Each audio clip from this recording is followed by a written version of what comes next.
what about the Count? Have you forgotten that he gave you life and whispered the order that animates you? Look how he runs, the coward!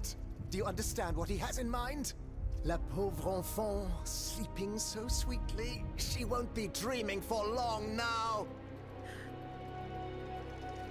Croissant! Athenais!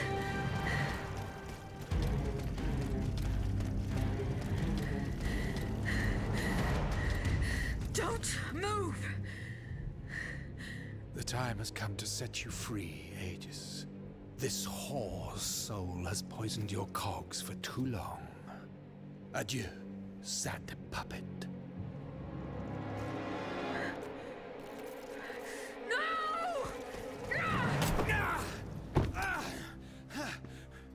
Bonté Divine, I don't want to die.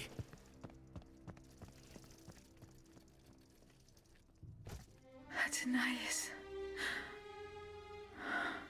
The sun is rising, and you have slept for far too long.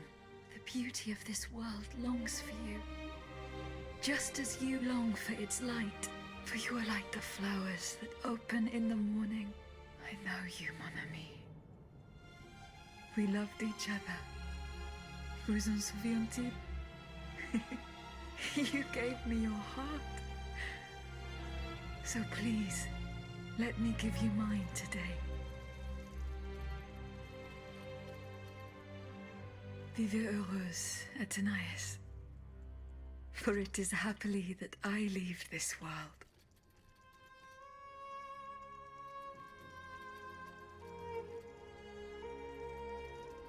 This way, monsieur.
Monsieur, we have the king.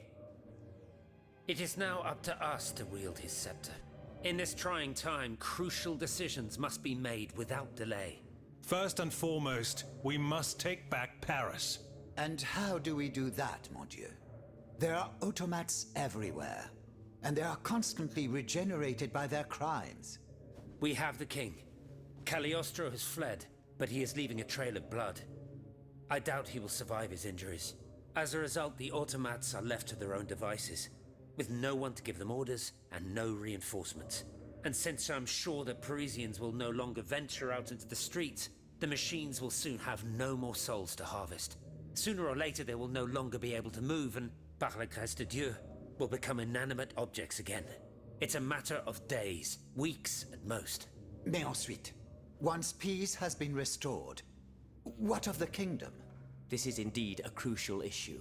Leaving the nation without a government would expose it to the greatest danger. Worse, it would condemn it to civil war. Eh bien quoi, monsieur? Can you not govern together? Unfortunately, the disagreements that divide our assembly run far too deep. That which we can agree is that we have been given a chance to choose the person who shall succeed the tyrant. I believe I am the person who is best suited to exercise power. Of course, I will only hold office for as long as it takes to set up a new assembly and a government of the people. For the French will no longer tolerate a king. We can be sure of that. Are you joking? What have you done that would convince us to let you take down the monarchy? Answer, Monsieur de Robespierre. You have our full attention. Monsieur, I rest my case. Very well. We must now make our decision. I pray that each of us shall respect this decision and set aside our personal interests for the sake of peace and the common good. Who among you approves the appointment of Monsieur Maximilien de Robespierre?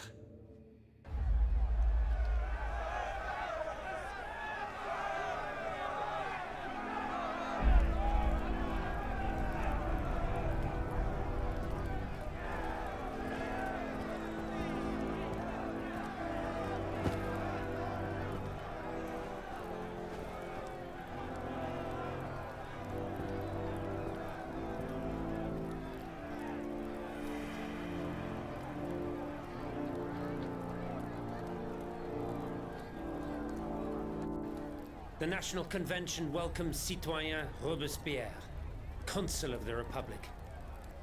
Citoyen Louis de Bourbon, former King of France, in the name of the French people, in light of the innumerable crimes of which you have been found guilty, the members of the National Convention, meeting as an extraordinary court, have voted to sentence you to death. The sentence will be carried out on the hour. Now that justice has been done, the nation is ready to hear your last words.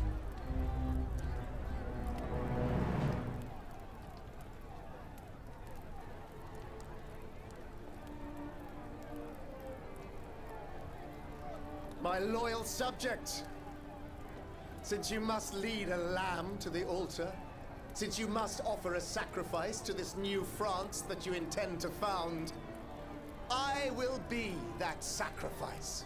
How dreadful this world is, where beauty is doomed to fade and flesh decays. I found no consolation in this world. I vainly thought I was giving our souls the gift of immortality beyond our mortal bodies. The Grim Reaper was my sworn enemy. Influenced by the most awful of men, I believed that the genius of machinery could overcome death itself. Alas, I have lost this fight, and am branded with the mark of murderer. Life, even more than the crown, was heavy for me to bear. I have suffered too long under the thumb of nature, which I despised. As a child, I saw my older brother die. I lost my father in the prime of his life, and then my mother, who was even younger. My beloved daughter did not live a year. As for my son, the first of my heirs, I unknowingly gave him to drink from a poisoned cup. I mourn the death of these poor souls daily.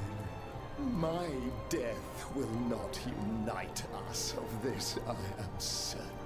For I, in my misery, have lost the support of my faith. So, executioner, lay me down on this board of Vatu. I will sleep now. Sleep at last, and not to dream.